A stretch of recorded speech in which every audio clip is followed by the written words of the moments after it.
he's off and stuck into it. Now the temperatures come up. It's the warmest it's been all weekend. It's 21 degrees out there at the moment and a headwind on pit straight from the north of about 10 kilometres an hour. So very different conditions and a completely different cycle up and approach into this lap as we jump on board and have a look through turn 4 for Di Pasquale. He got in with a 54.09.06. He's been a runner-up here on a couple of occasions and he has had a pole back in 22. Nice start to the lap by Anton. No obvious mistake, and that's a nice thing to do when you get into the braking area. Now, that's all that dirty stuff. It caught him.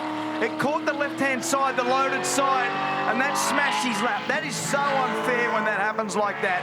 He had the left-hand wheels on the dirty debris side of the road, and when he turned it at the corner, he couldn't get the car to the apex. He missed the apex by a full car width or more, and that has absolutely smashed him in terms of the mid-sector of this lap, Neil. 55.8, so he's been punished on the stopwatch as a result. Short shifting over the top of the hill so the back of the car doesn't slide too much. We'll get an understanding of how his lap is referencing compared to Di Pasquale, and he's a couple of tenths up. He's got himself into turn 6 nicely, so he's escaped some of the trauma down there. And he ran the narrow line, so he basically took the oil and debris out of play. So he ran down the inside of the road and parked it on the inside, and that has made a 4/10 of a second gain over Anton Di Pasquale in the middle sector. So this is on for the best lap that we've seen so far. Very nice job, very nice clean performance, and a 55.1, 7/10 up the road on Anton because of that big mistake down there at turn 6 with Anton Di Pasquale. Just trying to get it stopped for the final corner. Always hard on the opening lap to try to do that too. Huge brake force, easy to lock a wheel. And he does a 55.36, just a little bit away, quarter of a second away from James Golding. And he's the first one to have green, brand new soft compound tyres. So the first of the runners to get a really good feel for what the new tyre does. And he started this so quickly, he went out straight away and was immediately onto it. This is his 76th shootout, Neil, and this will be a telling factor. This will be the first genuine guide that we'll have for the Boost Mobile Top 10 shootout. Right there, it's 160 kilometres an hour over the crest of the hill at turn 5.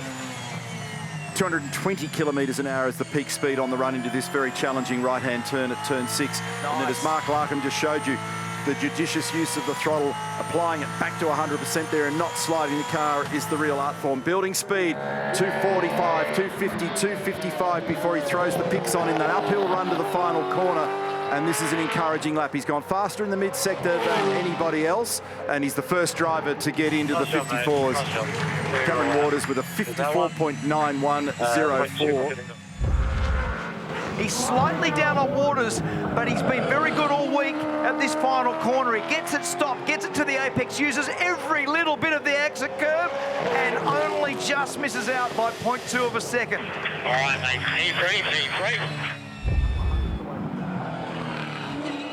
So the tyres actually phased in quite nicely as the lap has continued. What does it look like when he gets to the control line? And it is a 55.47 for provisional position number 5 at this stage.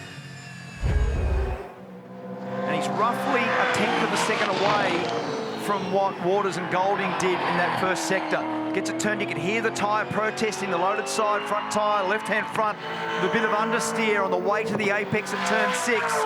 Here's the next number, about to come up over the top of the hill, and it's the fastest so far.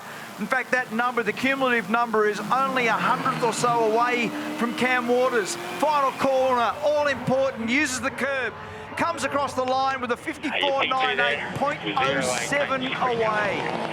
So still 7 100ths in favour of Waters. This fellow is going to challenge it based on the exit that we just saw that was crisp and clean out of turn 6 here for Payne. 6th gear only so briefly here. Back into the uphill run, turn 7, final corner. And 17.7 for him. He's a whisker away from Brown in the mid-sector. He strikes the top of the curb on the exit, and he's not quite there in the final sector. P3, Waters still prevails. So let's see whether or not this can pull up nicely for him down there. Now 17.7 in the middle is only a few hundredths away. Let's see whether or not he can close out this deal. No, the last sector challenging again. Drops into position number 4. Cam Waters, sigh of relief for the moment. Early change to 3rd, then back into this very difficult first corner.